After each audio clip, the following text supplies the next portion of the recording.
message from my friend Lilla, a friend of mine who lives around the world while I'm lying and lonely. And it's Wednesday, September the 29th, 2021. And today's message is I'm finally going to talk to you, Lilla, about my favorite band. So over the years, my favorite band has shifted a lot. I've gone through phases where one artist was my favorite, another artist was my favorite, another artist was my favorite. So on and so on. But over the last several years now, I'd say the last 6, 7, maybe even 8 years, my favorite band has been The Pillows, a Japanese alternative rock power pop band. Their music simply affects me like no other. Just the way, it sounds, the chords, the structure, just the way it hits me, it's delivered with such raw emotion and passion and energy. It just affects me like no else. And their songs are great, and they have a song for every kind of mood. They have outright bangers, and just balls to the wall jams. They have very emotional ballads. They have love songs. They have very kind of aggressive songs. They have they have songs about melancholy and loneliness, and everything, just kind of for every mood I'm in. They encapsulate and perfect it so well. And I feel everything they're playing. I connect with them in a way I have never connected with another rock band. And even though I don't speak Japanese and don't understand lyrically the majority of their songs, almost all of them, I still feel musically what they're expressing. I still feel musically what they're trying to convey, and I feel it fully, and it encapsulates what I'm feeling myself and I've always felt. And that's why they're my favorite. Just not just because I think their songs are genuinely great, well written, but just because of the way they're written and how well they're written. They just move me so well. So they've been my favorite, and for a long time I had my favorite spot tied with two bands, because I couldn't pick one over the other, because both are very meaningful to me and mean a lot to me. So my top spot for a long time was a split between The Pillows and the Brooklyn duo They Might Be Giants. And I'm a huge They Might Be Giants fan, and I've been a huge They Might Be Giants fan for about a decade now. But as of late, I've kind of been going back and listening to all those old Pillows albums. I've always regularly listened to music, but lately I've been kind of binging them all again, like all of their albums all the way through. And I've been kind of just re-listening to them, and it's kind of just occurred to me that as much as I love They Might Be Giants, and they are one of my top favorites, I don't think I'll ever have a band that means more to me than The Pillows mean to me. And so I'm gonna talk an excessive amount of time here on camera about them. So I hope you're okay with me rambling on about my favorite band like a geek, because that's what I'm about to do. So I'm really, really sorry, and I apologize in advance if this is going to be boring to you, but they mean a lot to me, and I would like to take several minutes and talk to you about them. So, where to start? Okay, so The Pillows are a Japanese alternative band. They kind of also fall in the categories of power pop, jangle pop, but at heart they're an alternative band. That's the main sound. So they started in 1989. They were formed on September 16th, 1989 by members of other bands who had come together to form their own group. And the founding members are Sao Yamanaka, who is the singer and rhythm guitarist, Yoshiaki Manabe, who is the lead guitarist, and Shinichiro Sato, who was the drummer. And when they formed, they also had a bassist who, I can't remember his name. It was Kenji something. I feel bad I don't remember the original bassist's name. I'm so sorry. But when they formed, they were a 4-man band comprising those guys. And they put out an EP in 1990 called 90's My Life. It was their first release. And it's a stellar EP. And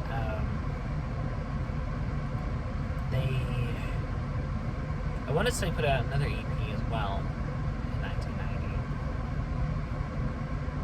I can't remember if they did another one or not. But 90's My Life, first EP they put out, 1990.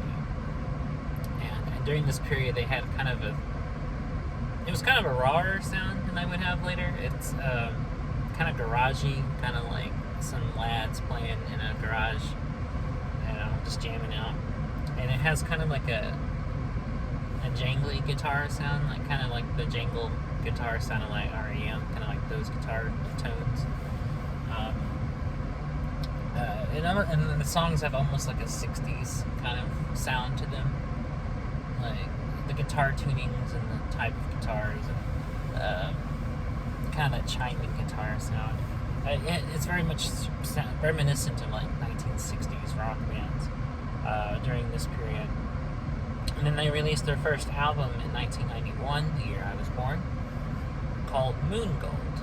Moon Gold was their first album, and it still carries on that kind of 60s-ish kind of pop rock sound that they had at this time.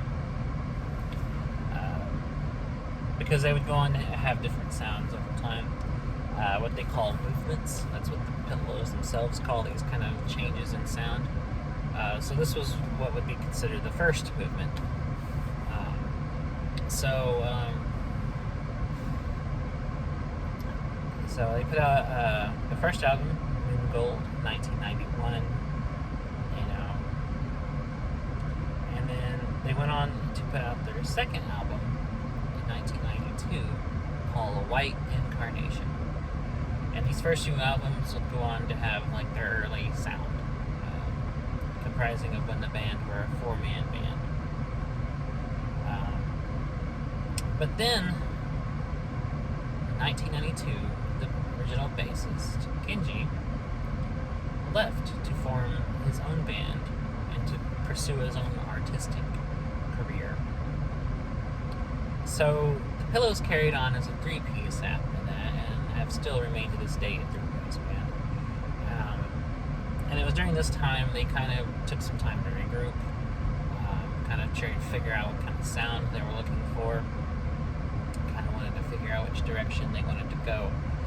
So they actually recorded some demos around this time for songs that would show up in much later form on later albums, which have subsequently been released as an album called Bootleg the Pillows, which are recordings from 1992 through 1993 of songs that Sewell, I want to say is how you pronounce his name, Yamanaka would write for the band, which would show up in a much later form on later albums when they had already had changed sound quite a bit by that time. It's a very interesting listen, especially when you compare them to the later official versions that would show up later. So, at this time, the Pillows were kind of in limbo. They didn't know what to do. They were kind of trying to find their own sound, especially after the departure of their bassist. So what they did is they decided to carry on as a 3-man piece, like I said, and just have supporting players play bass on albums or on tour. They've had a few supporting bassists over the years record with them, but no official member of the band, because they deliberately left that spot open out of respect for their original bass player. So their next album, you're probably wondering, like, okay, so what do they sound like now? If they've changed sound at this point, they lost a member. Their third album was released in 1994, and it's called Cool Spots. Cool Cool Spice sounds nothing like their first albums. In fact, it sounds completely different than anything they had done previously. So, starting at this time, at the release of Cool Spice, they had changed sound completely and entered what they called the second movement. And during this period, they had kind of like a jazz rock sound, which sounds completely different from everything they did before and completely different from everything they would do later. It's a very distinct experimental period for them when they would sound completely different. And Cool Spice is like their jazziest album. It has like a kind of a jazz pop sound to it. It's very great. I really like it. It's an album I go back to a lot because I love that specific kind of jazz sound they have during this time.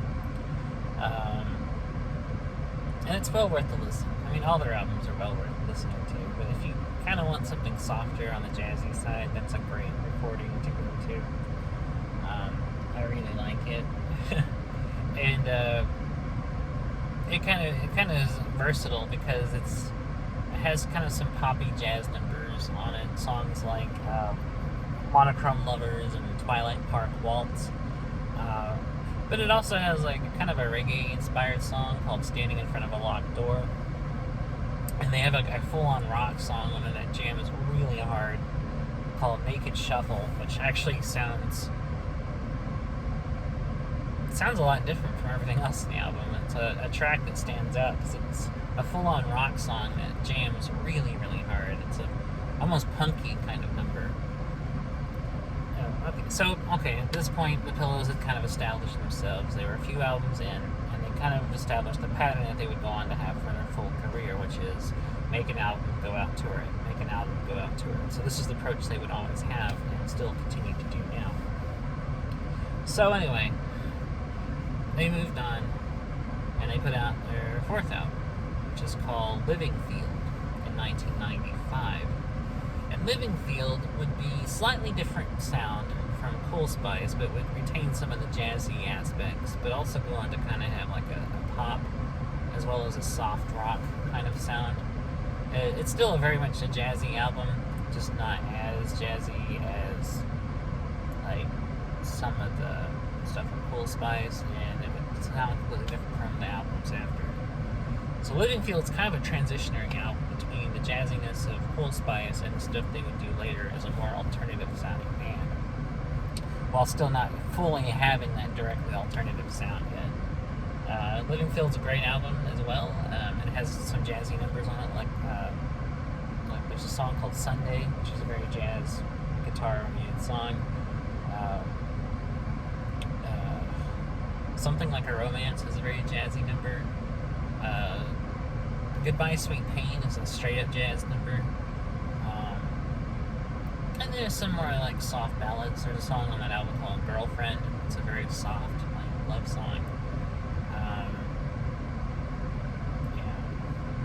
There's a kind of reggae-inspired song on it called Native World.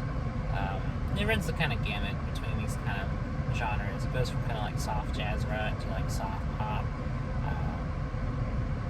to the Native World song, which kind of has like a reggae dub-inspired sound. Very good album, and it's actually the only album I own physically by them. I bought a copy and had it shipped here, and it's the only album I have by them on CD. But Living Field's a great album, and it's one that I like to go back to a lot for this kind of soft, jazzy sound. Okay, so that was 1995, so the Pillows weren't doing so well.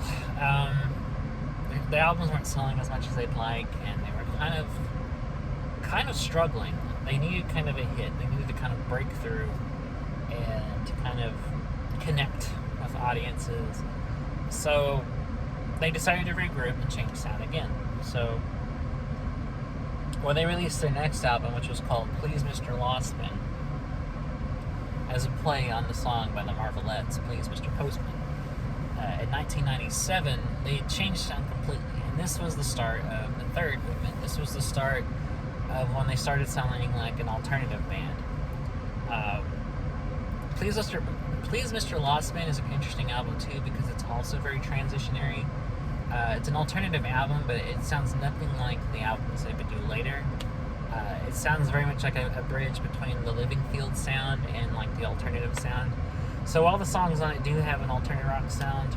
They also kind of have more of like a jingle pop sound too, which is slightly reminiscent of the earliest stuff. Please, Mr. Lost Man. I can't say that fucking title. It is very interesting. It has a very soft, kind of like slow, kind of ballad-driven sound, and it has some very emotional and beautiful songs on it. My favorite track from the album, "Strange Chameleon," is one of the most like heartbreaking and emotional ballads I've ever heard. Which all of these ballads are made even more heartbreaking and intense and expressive, but not just by the way they sound, but by the way Sewell sings them. He's a very passionate singer, and he pours 110% into everything he sings.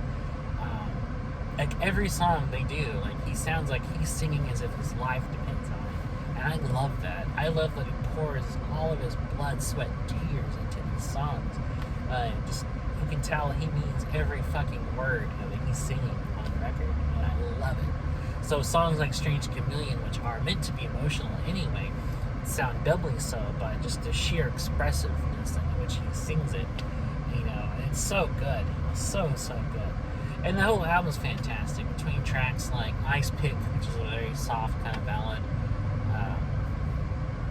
to songs like "Girls Don't Cry," which is an acoustic-driven ballad, to the opening song, which sounds nothing like the rest of the album, called "Stalker," which is a full-on like rock song. Like, it's interesting that album opens that way because that song sounds nothing like anything they would do later. Nothing like the rest of the tracks on the album, I should say. "Stalker" is a full-on thrashing rock song. It opens the album before changing gears, and then the rest of the album having much more of a softer, like slower pace sound. But it's no less a fantastic album. Songs like "Suicide Diving,"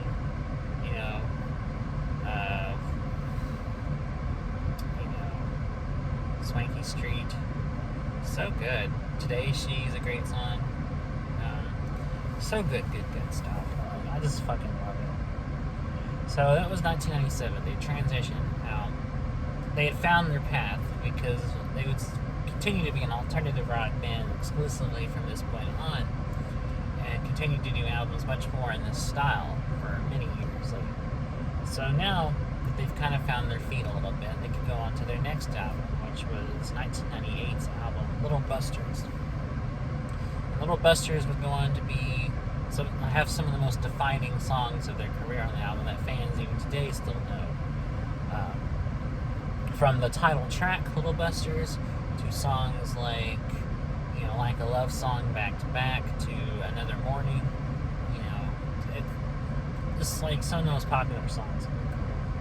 And that album would go on to have a much harder sound, a much more distorted use of guitars and stuff, and honestly kind of jam a lot harder than anything they'd ever done. Like, "Little Busters" is a very much heavier and more of a rocking album than anything they'd done previously at this point. It sounded like they wanted to go the full opposite direction of kind of the more soft chiming guitars and sounds of "Please Mr. Lost Man." God damn, I can't say that title.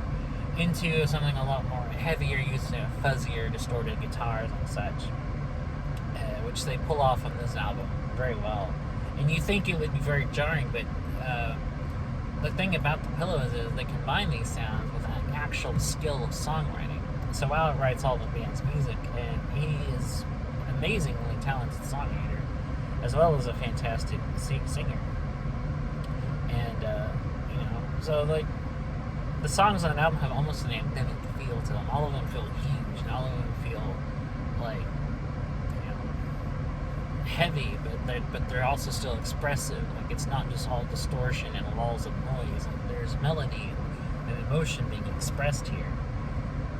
And the album actually does also feature some slower tracks that are just as emotional as the heavy, like, harder, distorted tracks. There's a great song on that album called "That House," which is a very, very sad sounding song. It's very kind of slower paced.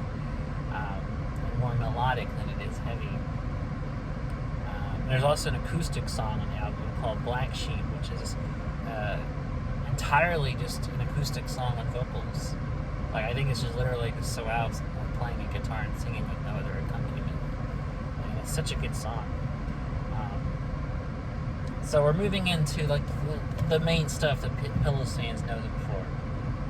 The songs from Little Busters, as well as the next few albums, would be used in the anime series Fooly Cooly, which is one of the most famous and influential anime series, as well as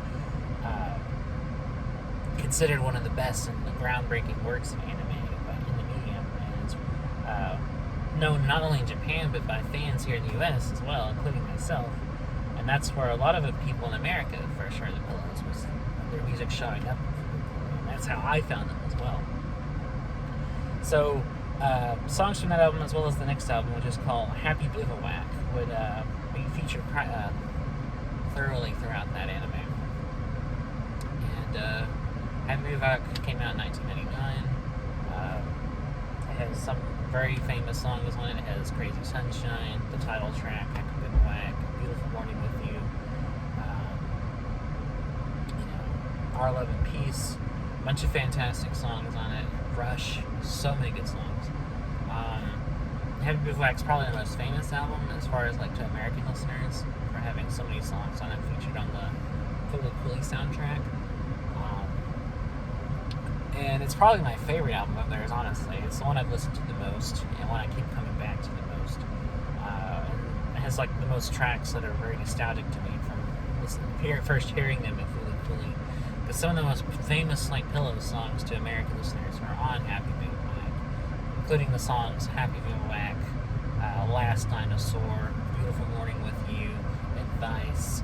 Like, these are like the ones that like American listeners would know instantly, upon hearing them. Also, around this time, Fooly Cooly was being made and debuted in 1999, and then came over in the States in 2000. And the Pillows actually recorded an original song for Fooly Cooly because they'd used so much music from their albums as soundtrack music. They actually asked the Pillows themselves to write an original theme. And they did, and it's a badass song called Ride On Shooting Star.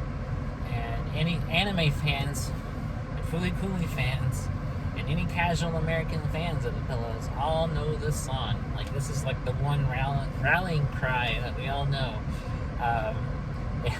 And anyone who's obsessed with Fooly Cooly, and it's one of those anime where either you don't like it or you're obsessed with it, know that song by heart. And it's such a good song. And it's catchy, it's fun, it's a really upbeat song that you want in a theme song. Very kind of punky energy to it. So we're moving on. So we've covered the 90s. We've covered from their first album in 1991 to the album Happy Bivouac, which came out in 1999. So the Pillows are now starting a new decade. We're entering the 2000s now, and that brings on new albums such as Runner's High, which I believe was the next album. Runner's High, I think, came out in 2001, 2002. Runner's High is a great album. It has some of my favorite songs on it by them ever, including what may be my favorite Pillows track of all time, which is called Borderline Case. There's other great songs in the album like No Self-Control, Let's See If It's True or Not, Wake Up Frenzy. So many good songs. And Runner's High was actually also used in Fooly Cooly, as well as a couple other songs from the album, like White Ash. Runner's High is also a track from their album Runner's High, by the way. And it's catchy, and actually has a chorus in English that I can sing along with. Something about the Pillows is Sawal often incorporates English lyrics, or even sometimes just English words a lot in the music, and it's always been something that he's done. And to the point where he actually has a lot of lines in English in some of their songs. So I can sing along with Runner's High, the chorus anyway. The verses are in Japanese, and the chorus is in English. And so I at least can sing along to the main part. And it goes, escape from the sinking, and do you know what I mean? Freedom beats the kingdom, and I saw you in my dream. That's the chorus to the song. Just runners high, dun dun dun dun dun dun dun dun dun dun. Just runners high, dun dun dun. Anyway, yes, such a great song. So I can't remember the chronological order of some of these albums, but we're in the 2000s, so that means we're getting into albums like Thank You My Twilight, which has an amazing title song called Thank You My Twilight. They also released a compilation of B-sides during this period called Another Morning, Another Pillows, which has some really interesting songs because they are B-sides. They don't really sound like anything on their albums, but still sound very much like a Pillows song. You got albums like Penalty Life, which came out in 2006, which was also the first album to also be released in the States as well as in Japan. Penalty Life is some amazing tracks on it, including one of my favorites from them called The Sun That Would Not Rise, which is a very heartbreaking ballad. It also has a song called I Know You, which is one of my very favorite songs by them. We're also getting to some of the other albums from the 2000s, like My Foot. My Foot is a great album, and it has a very, very, very great song on it called Gazelle City, which is actually entirely in English, and I can sing along with it because I know the words. I can actually sing the words. Gazelle City is a love song, and it's very fun and a very happy sounding song. Another great track from My Foot is Dance With God. It's really like a hardcore number. Dance With God is a very fantastic song. There's a song called Sayonara Universe on that album, which is a very beautiful song.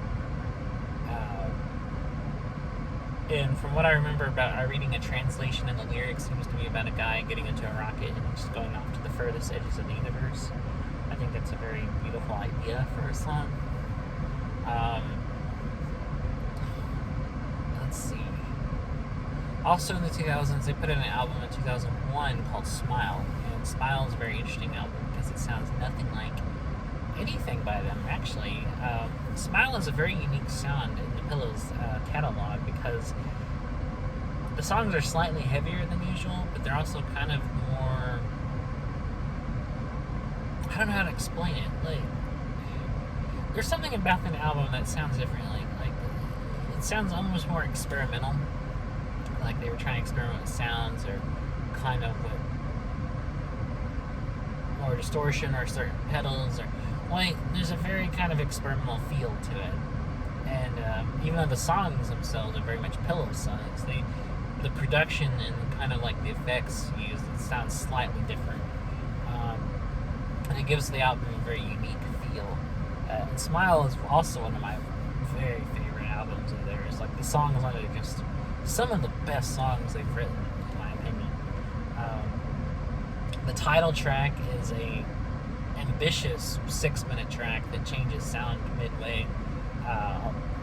It starts off in this very kind of mellow part, and then goes into this really like heavy thrashing part in the middle, and it goes back to this. Goes back to the sound it had at the start, at the end of the song. And it also has my favorite instrumental song by them, which is called Thunder Whale's Picnic. The Pillows have had a few instrumental songs in their career, but it's not usual. All of their albums, at least most of their albums, contain at least one instrumental, but it's not what they're known for. But Thunder Whale's Picnic is my favorite instrumental song, just by them, and probably ever. It's a simple song, but the way it sounds, it's like it hits me. Every time I hear it, it hits me like profoundly. It gives me a feeling of freedom and happiness and hope. Like every time I hear that song, it just sounds hopeful. It sounds like you're breaking out of the situation into something beautiful and better. Thunder Whale's Picnic is just an amazing instrumental piece of music, and it's so simple. It's the same like chords and same kind of repetitive structure, but it works. It's so good. There's other great songs on Smile, like Calvero, which is a good song. Fun, Okay is a great song. Rain Dog and Raindrop is a really cool like rockin' song. Everyday Songs is great. Waiting at the Bus Stop is like a really punky, like anthemic, fist pumping jam. Good Morning, Good News is the opening track, and that's a great song too.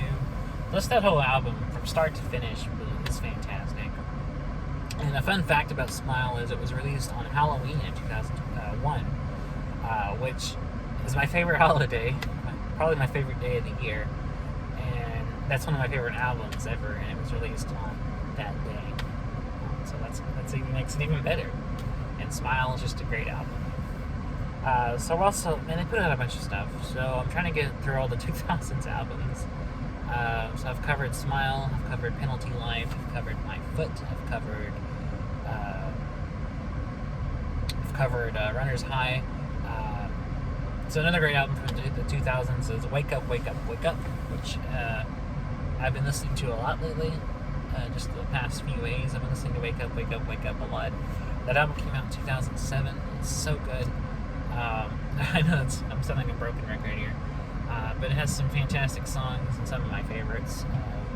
Some standout tracks from Wake Up, Wake Up, Wake Up are the song Private Kingdom, which is a really heartbreaking ballad. Boathouse, which is a very upbeat kind of sounding song. Skinny Blues, which is like a hard rocking song. Like that song kicks so much ass. Serious Plan is another favorite from that album. Scarecrow is an emotional song that he wrote for his bandmates. It's a very good song.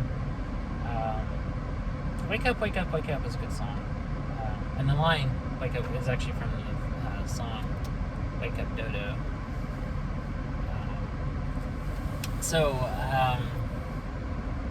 I'm trying to think. I don't want to miss one. They released another album. I think that's later.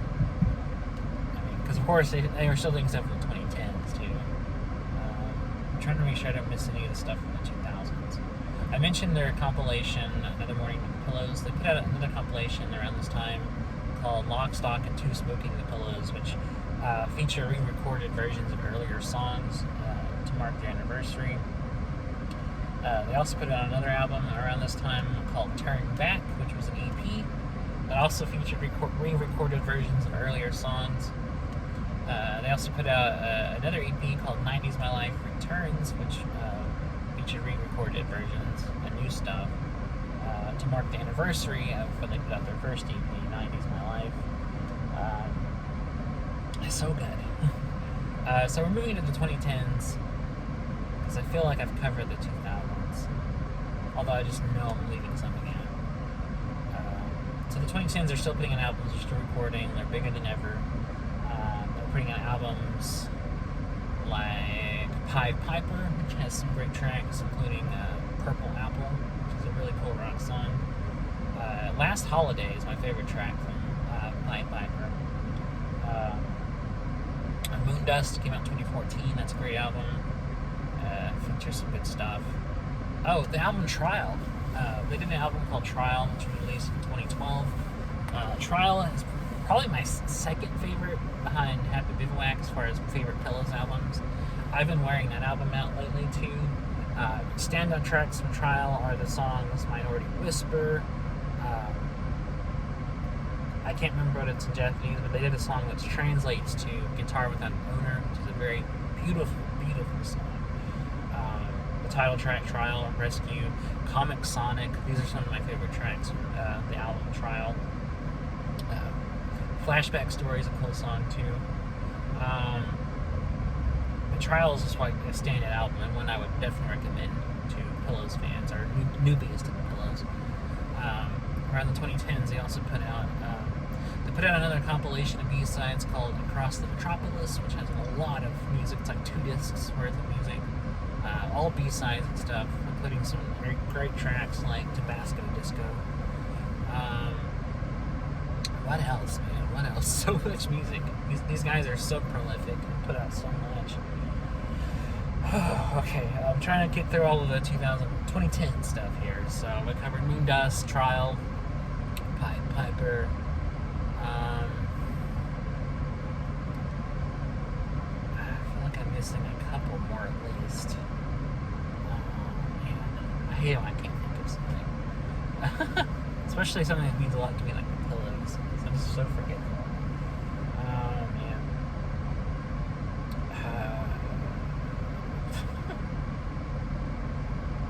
Okay, so in the late 2010, like 2018 or so, a new season of Really Cooley was produced. Two new seasons actually were produced by Adult Swim in 2018 and 2019. And so they actually put out a new soundtrack for these new seasons, which are re-recorded versions of their early stuff as well as like one new song. And even the re-recorded versions of these original tracks, like Last Dinosaur, My Foot, stuff like that, are really good. Like, that's the great thing about the Pillows is, like, not only their songs are so good, they stand up even when re-recorded, you know, and when the band re-records them, they still sound just as awesome. So I've actually been listening to the Fooly Cooly soundtrack for the new seasons, Fooly Cooly Progressive and Fooly Cooly Alternative, which the soundtrack for that album is called Fool on Cool Generation, which are both good soundtrack albums. So moving into the late 2010s, they put out an album in 2017 called Nook in the Brain, which starts what they call the fourth movement, which does have a kind of a different sound. It's not very, very different from the stuff they did in the third movement, but it is slightly different. And you could tell they were trying to move into a kind of a new, kind of grungier sound. Nook in the Brain is a very interesting album. It's not one I've listened to a whole lot, but I do like it because it's the Pillows, obviously. And then in 2018, they put out an album called Rebroadcast, which still continues the fourth movement kind of sound. Which I admit I haven't listened to these two albums as much. I like them. I've listened to them a couple of times, but I've just never got into them as much as I did the earlier albums. And I missed one. In 2016, they put an album called Stroll and Roll, which was really cool. And the cool thing about Stroll and Roll is they actually played with all the old bass players that you played with over the years who supported them.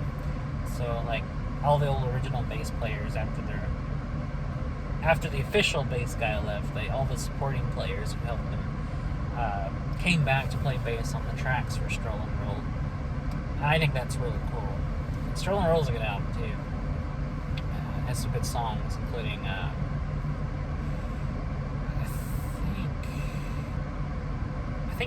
that's on Moondust.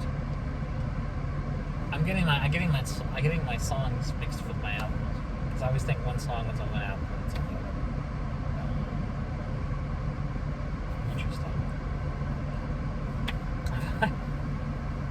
I want to say some titles from that album, but I think they're all on other stuff. But I do like the album Stroll and Roll. I just need to listen to it some more. I was gonna say Alice in the City, but that's actually off Moondust. So I gotta go back and listen to that album again. They also put out an album out called Horn Again, which was I think from 2011. Horn Again's very cool. It has some great songs on it, like Emerald City. It's a good song. What's the name of it? There's one from Horn Again. I can't remember the name of it. I can't remember the name. I love the song, but I can't remember the title. And it's because it has nothing to do with the lyrics, so that's why I can't remember the title of it. But it's cool. It's really catchy. It goes, "She's gone, and I don't care." It's like a really rocking song. I really like that. I really like that song. Horn Again's a good album. I just like the title, Horn Again. And the cover has like a yak with some horns. And Born Again. It's a pun. Somehow really likes English. He really likes English phrases and words and stuff. So, I like that he incorporates that into their titles and their song titles and stuff. And during all this time, Somao's actually put out a lot of solo albums. He's been doing solo albums in between Pillow stuff for a long time. And just in the last couple of years, he's been really busy putting out side projects, solo albums, as well as the stuff he does with Pillows. So, I mean, and the other two members also have their side projects they do too. So they stay busy. And so, as of recently, so I was been putting out a lot of solo projects and side projects because the Pillows have kind of taken a brief hiatus due to COVID. They recently reconvened to start playing some live shows again. And they just put out a DVD called Return to Third Movement, where they did some live shows playing some of their older songs. I think that's really cool because a few years ago they did a tour called Return to Second Movement when they started playing the jazzy stuff again. So I'm just really happy, and I would love to see them on tour. They did a brief, small U.S. tour to promote the new seasons of Fully Cooley a few years ago, but they only played in like cities like Boston, L.A., New York, which I live in the middle of fucking nowhere, so I couldn't go. And I didn't have money to fly out to nowhere. But man, I would love to have been there, because they've only played the U.S. like very, very few times in their whole history. They've only played the U.S., I think, probably less than 10 times. I mean, they don't come here ever. I've spoken to people online that have seen them live years ago. Like, they played in like San Francisco and stuff. But I wish I could have been there. But yeah, I love the Pillows. They're so great, and I hope someday I get to see them. I mean, they tour Japan all the time. Like, that's their home turf. That's where they're known. Like, they're a huge band there, whereas in America, like, no one knows who they are. They're very obscure. If you're an American who knows who they are, then you're an anime fan. Like, that's really all you know them from. So yeah, I would love to play. I would love to play with them. I wish I could play that well. I would love to see them live, and I would love to own all their stuff. Really, I wish I had the money just to like buy all the CDs of them and everything else. That shit's expensive. Like, I've looked on Amazon. I can buy them, but they're all really expensive because they're all imports. And God, they're like $50 a pop. Like, just for a CD. It's like, good God. I mean, if I had the money, yeah, I would blow it on Pillows CDs and just buy them all, but my financial status is not great. So anyways, that's kind of a broad overview. I mean, there's probably a lot of the minute stuff I could have gone into and talked about, releases of and stuff like that.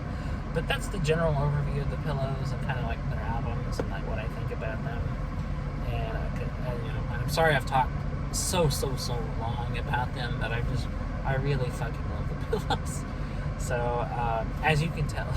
So anyways, that's them. It's their work. That's what I love about them. You know, I've listened to them. I've even listened to like the solo stuff and the side projects, which are also great. So Wow also plays in a band called The Predators, which is also, they're very good too. He's done solo stuff.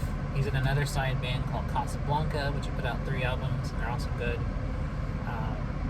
And Yoshiaki Manabe has a side project called 9 Miles, which is kind of a reggae project he does.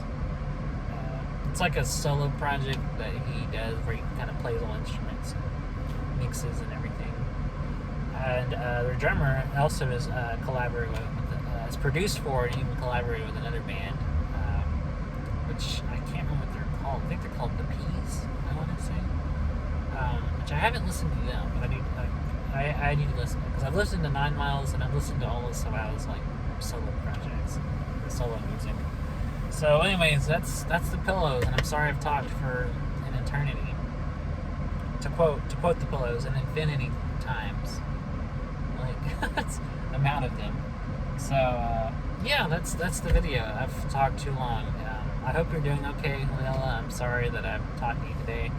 I hope you've heard that song I recorded for you on Messenger, and I hope to hear from you soon. So thanks for listening to me ramble on, and I'll try to do another video tomorrow.